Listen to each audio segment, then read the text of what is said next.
Барлығыңызға сәлем, құрметті оқырмандар. Бүгін сіздермен бөлісетінім жұмсақ өте дәмді болып шығатын печеньенің рецепті. Соңына дейін қарап, ұнаса лайк басып, қоңыраушаны басып, каналыма жазылсаңыздар.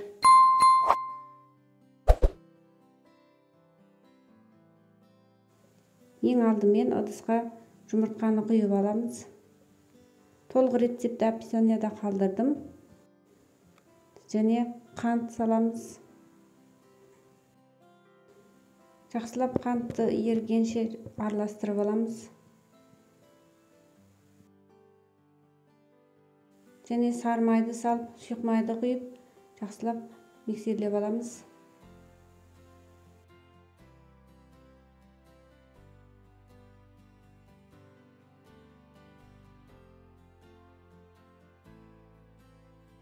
Содан соң сгущенканы құйып, тағы да миксерлеп аламыз.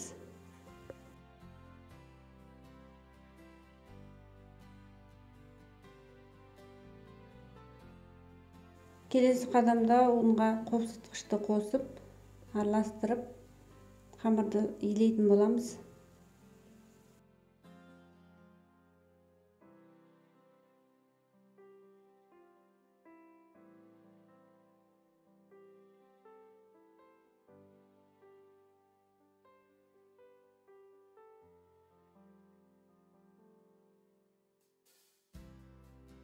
Алдымен күрекшеменен араластырып, содан соң қолымызбенен біріктіріп, қамырды илеп аламыз. Сәл қолға жабысатындай болса, азырақ ұн сеуіп, жұмсақ қылып отырып, қамыр илеп аламыз.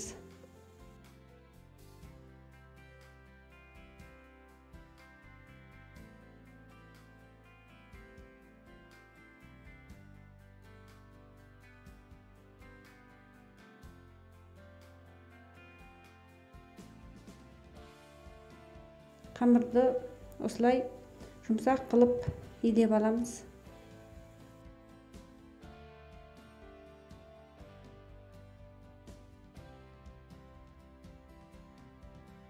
Содан соң бірден астақтайға алып жасайтын боламыз. Азыздан алып астақтайға қолымызбенен жайып шығамыз. Оқтаумен жайып керек емес. Қолымызбен біркелкі етіп жұқалап жайып шығамыз.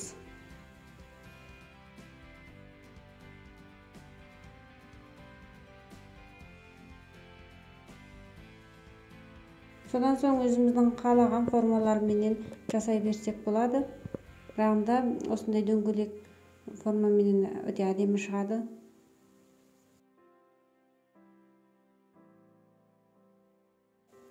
Шетіндегі бөлігін жинап алып қайтадан жасауымызға болады. Содан соң духовканы алдын ала қыздырып қоямыз. Бетіне жұмыртқаның сары уызын жағып шығамыз.